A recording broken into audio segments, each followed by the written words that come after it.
Hello guys! Nandito ngayon ang ating mga friendship at syempre special to kasi magluluto na naman siya. Ano naman ang pinagkakabalan mo dyan? Ito, pala sa luto. Eto ano to? Pwedeng i-ano natin? Elaborate. Introduce natin kung ano mga niluluto mo. This is Una, chicken skin, made from chicken. ganda. Gandaray ko ba yan?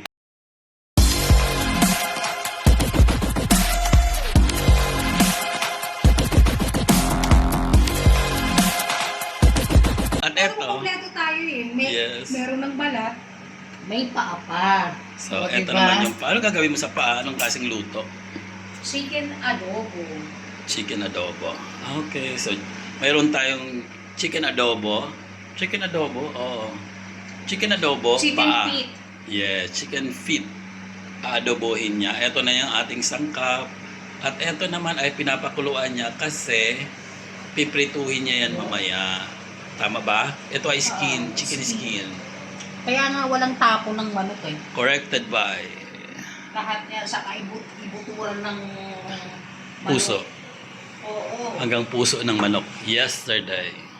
Habang abala nagluluto ang ating isang kaibigan at ang ating isang kaibigan pa rin na si Mata, si Manay, ay nandito sa labas. Puntahan natin, masyadong abala. Yun siya. Ayan, stress na stress. Ewan ko anong problema. Anong problema ng mata na to? Anong meron? Bakit parang stress na stress ka, Manay? Baka ba nangyayari ang buhay ko to? Yung buhay mo, hindi ko pinapakialaman. Ang tara, hindi pwede magtanong lang. Hindi pwede. Kasi personal life. Kasi parang kakaiba na dito ka sa labas, pwede ka namang sa loob. Siyempre kasi sabi mo maiingayan yung mga borders mo, nirespeto ko. Ganun yun. Tama nga naman. Pero, dati naman hindi ka ganyan eh. Hindi ka lumalabas pag tumatawag ka. Bunga ka ng bunga nga sa loob, akala mo. Pero ngayon may respeto ka. Ano nakain mo? Siyempre, nirespeto kita kasi nandyan ka. Galing-galing mo talaga, Manay. Buksan Kaya, natin. Happy? Buksan natin to rito. Ano yan? Basura yan. No, buksan mo yan, Manay. Hindi. Hindi, eto. Siyang bakal. Tanggalin mo, buksan mo. May bakal na. Alam mo kung bakit?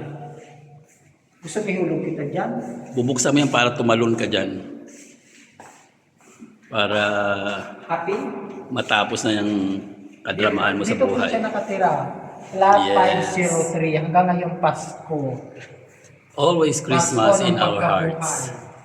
Christmas in our hearts. Ito po ang kanyang living room. So pagkapasok living room po. Yes. Ito po pala yung toilet namin. Yung toilet, ito po ay may tao. Sorry. Living room, pagkapasok ng bahay. Ito yung kayong mamahalang electric fan. Bakit nagkaroon? Ito po yung bago naming hired na cook. Bakit Ito po nagkaroon? aming chef cook. Bakit nagkaroon ng ano, parang house tour? Eh, hindi na po nagpapa-house tour sa iyo ah. Bago naming chef cook. Ayan Bongga. po. Ganda. Hired na po ang bago naming chef cook ngayon kasi magaling po siya. Kompleto po yan. Adobong baka. Baka. Tapos ito po, adobong baboy ng skin. Okay Baboy po, ng skin. masaya na po kayo. Aray talaga ni Manay. Ang galing-galing mag-discuss, mag-elaborate, mag-illustrate. Ano pa? Mag-introduce. Ang ganda mo, Manay. Ang ganda mong ano yun, sakalin. Yung paksiw mo, lagyan mo ng suka, ah. Ay, ng konting asukal. Huwag masyado yung puro lang asuka. Lagyan mo ng konting asukal, tapos lagyan mo ng tubig para kumulo. Patingin nga. Hindi pa yan, kasi hindi pa naman ano yan. Okay. Kasi dati, nung nagluto si Manay, puro suka. Kasi ang sabi niya, suka lang daw. Tapos pakukuluan niya. Di ang asim, alam mo yung asim niya, yung kasing asim ng mukha niya. Ayan, no? Okay lang sana kung alam mo yung medyo matamis-tamis kahit paano. Hindi yung pinakuluan talaga sa Yung talagang sobrang asim, solid talaga. solid na suka. Yun ang pinaano niya. Sobrang asim. Kasing asim ng mukha nito. Ayan, no? Masyadong stress. Stress si Manay. Manay, bakit stress ka? Please share naman, no? So we can help. Ay, ang tara. Ayun na naman. Tatakbo na naman. Ayun na naman. Ayan, puntahan natin, guys. Kung ano na naman ang problema ni Manay. Habulin natin ulit. Kasi ando na naman sa labas. Kasi kakaiba sa kanya eh. Parang hindi normal yan sa kanya. Na lagi na sa labas. Yan ang ingay oh. Ayun oh. Thank you, thank you. Thank you po, bye-bye. Ano, happy ka na? Happy? So okay lang, solve lang problema. Malay, pa-share mo naman ano bang problema, bakit nagkakaganyan ka? Parang kang baliw. Kasi kanina para ka lang baliw, ngayon medyo okay ka na, napapansin ko.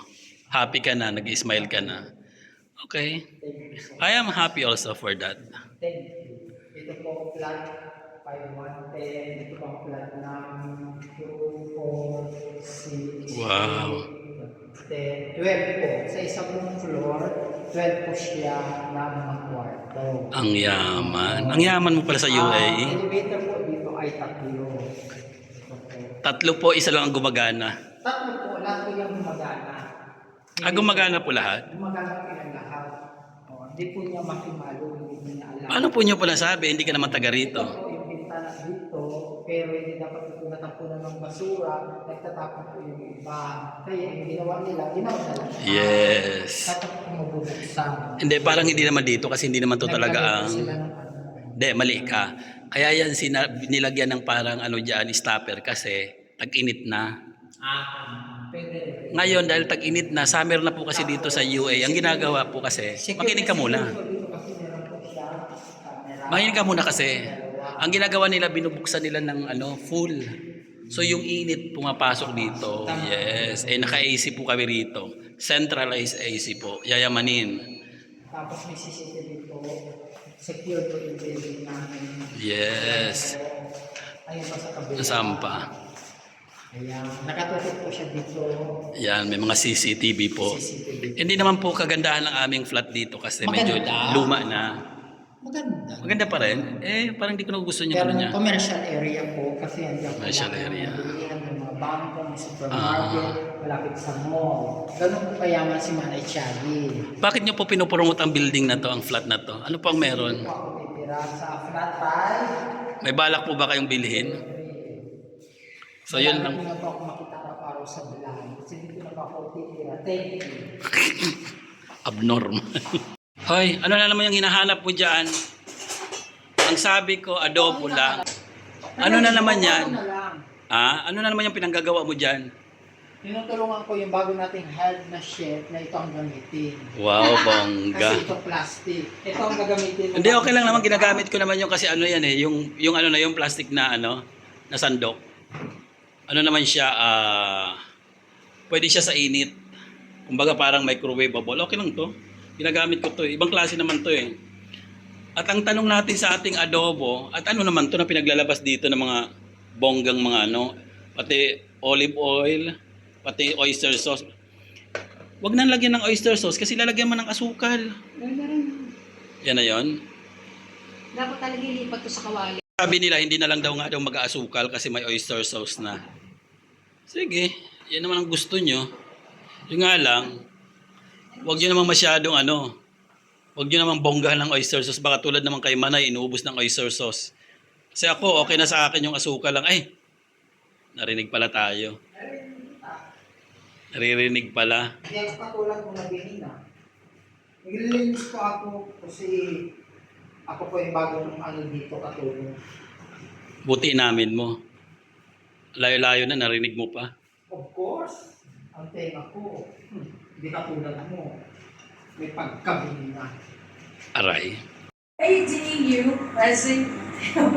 Nangyari? I-try ko nga pinagluluto nito. Sabi kasi ano to? Na ano na ba? At parang sunog na to. Hindi yan sunog kasi hindi pa luto ilalim yan. Eh, mali ka naman. Bakit kasi ano? Dapat kasi yung namin hiwalay. Eh hindi si Manay kasi ang tumirang yan eh. Kasi tingnan mo, dikit-dikit. Malamang dito, yung gitna nun, medyo hilaw nga. Dapat yung separate sila. Kasi, Pero okay na to. kasi pag ginanin mo yan, Okay na yan, okay na yan. pag ginanyan mo yan, hiniwalay mo yung gitna. Pag hiniwalay mo yung gitna, medyo ano nga, dapat ano yung medyo crunchy. Sa akin kasi nung nagluto ko, Ayan kahit na ano. Diba? Tama ba ako ng Manay? Diba? Kaya kasi nakikita mo pa na nagagalaw-galaw pa siya. Dapat medyo ano yan eh, pag ginanon mo. Alam mo yung gano'n? Hindi kasi nahiwa to. Kasi si Maria yung tumira. Mahal yung tumira niyan? Syunga pa naman yan. Dapat na talaga hihiwa yan. Oo. Tsaka hindi yung, alam mo parang mataba. Mm. Kasi yung taba, yung pinakagitna niya, yung mahihilaw yan eh. Lutok na yung mga ibabaw, yung pinakagitna niya kasi parang Okay na yan. tumaba siya eh. Gusto nyo ba ng sausawang Pinoy? Syunga. Ang aming foodies, ayan na. Siyempre, mauna yung may-ari ng bahay kakain. Bakit nag-una-una ka, Manay? Of course! Ako may-ari Ay, ng bahay. Ha? O ano naman ang drama nung isa na yan? Gusto nyo sausawang. Ha? So, Sausawan lalagyan ng ano? Lalagyan ng oyster sauce? Hindi, oyster sauce to. Ah, okay. Apple cider. Apple cider naman pala. Manay, baka mabukugang ka, Manay. Madami-dami na yan, Manay. Gulay to, Gulay gulay. ba yan? Good for the Well, health. good for the health. Lagi na kaya natin pwede pabuksan to. Pabuksan mo kaya, no? Diyan, makasuyo ka. Kami ka na nga. Ipaano mo na doon? Mag-etchos ka na doon. E-etchos ka na nga lang doon eh. Oo, nabuksan ni Manay. Ang lakas. Lakas ng apog. Perfect. Ang galing. So, tara na, tara na. Let's eat na, let's eat. Manano mo na, Manay? Okay na. Ah, sige na. Salamat. Sige na, sige na, sige na. Tara na, kain na tayo. Ay, ang ganda ni Manay. Kasi sumikat siya lagi.